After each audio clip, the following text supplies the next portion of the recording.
Hey, welcome to the Piping Academy. So, if you're just starting out as a piping designer, or maybe you're just curious about how these massive industrial plants actually get built, you've come to the right place. We're about to dive deep into the incredibly important and, honestly, often misunderstood world of piping engineering. Okay, let's get this out on the table right away. This one idea right here is the key to everything we're about to talk about. Piping isn't just some part of the project. You'll see that in so many ways, it is the project. Let's get started.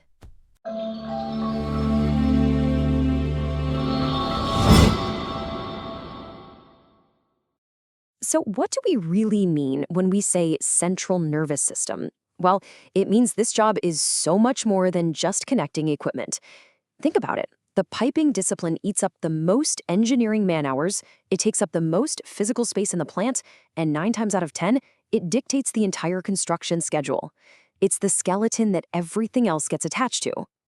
And that, right there, is why we're here. We're not about teaching you which buttons to click in the software. Anyone can do that. We're here to teach you how to think like a senior designer, someone who has a deep, instinctual understanding of safety, constructability, and how the process actually works. That's the real skill. Now, to really grasp your role, you've got to understand the world you're operating in. It's not a free-for-all. We work inside a very specific, very structured framework. And that framework is called EPC. It stands for Engineering, Procurement, and Construction. This is the gold standard for how pretty much every major capital project on the planet gets done. Doesn't matter if it's a huge refinery, a chemical plant, or a new power station. And it flows in a really logical way. First, there's engineering. That's us.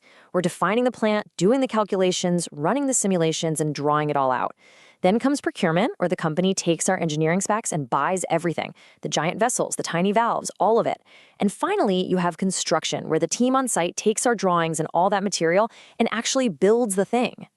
Now check this out. This is where it gets really eye-opening. In a normal EPC project, piping design can eat up a massive chunk of the entire engineering budget. We're talking 25, even 35%. So why is that?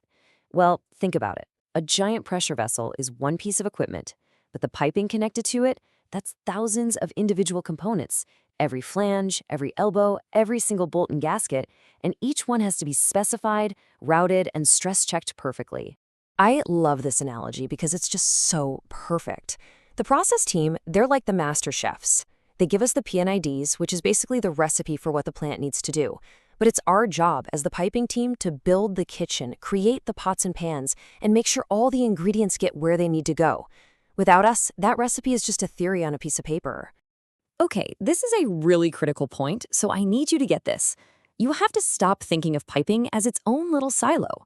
In reality, piping is the physical glue that holds the entire plant together.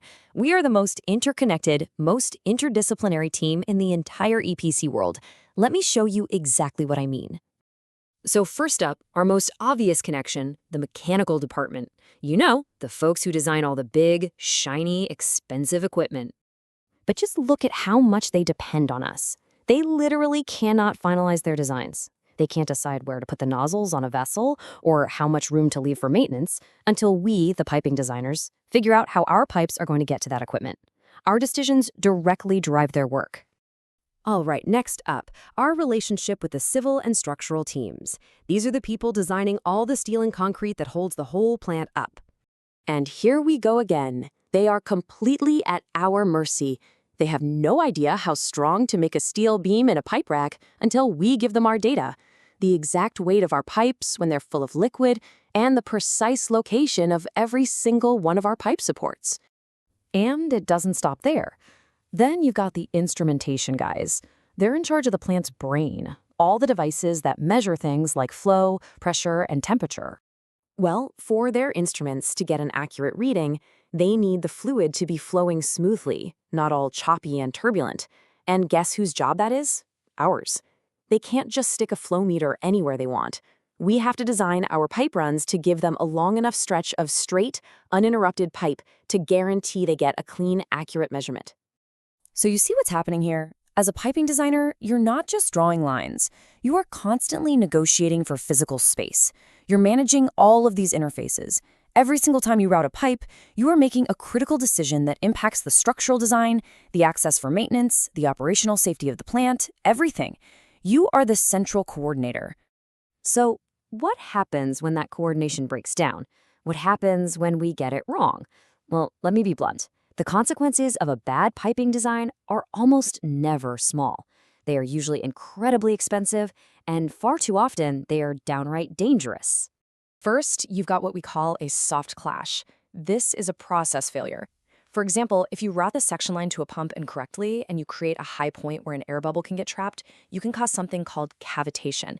That doesn't just make the pump noisy, it will literally tear the internals of a $1 million piece of equipment to shreds. The second consequence is the hard clash. This one is easy to picture. It's when you design a pipe that goes right through a steel column in the 3D model. If no one catches it, that mistake won't be found until they're trying to build it on site. And at that point, fixing it means cutting brand new steel or remaking pipe in the field, which costs thousands and thousands of dollars for every single hour of delay. But the third consequence, this is the one that really matters. Safety. A pipe that isn't supported correctly is going to vibrate. Vibration causes metal to fatigue and crack. And a crack in a pipe carrying high-pressure hydrocarbons leads to a loss of containment. In our industry, loss of containment means one of three things: fire, explosion, or loss of life. It is that serious. Please never, ever forget this. What you're working on in your 3D model, it is not a video game. It represents thousands of tons of heavy steel, containing incredibly volatile fluids at temperatures and pressures that are hard to even imagine. Every line, every elbow, every support you place has a real-world consequence.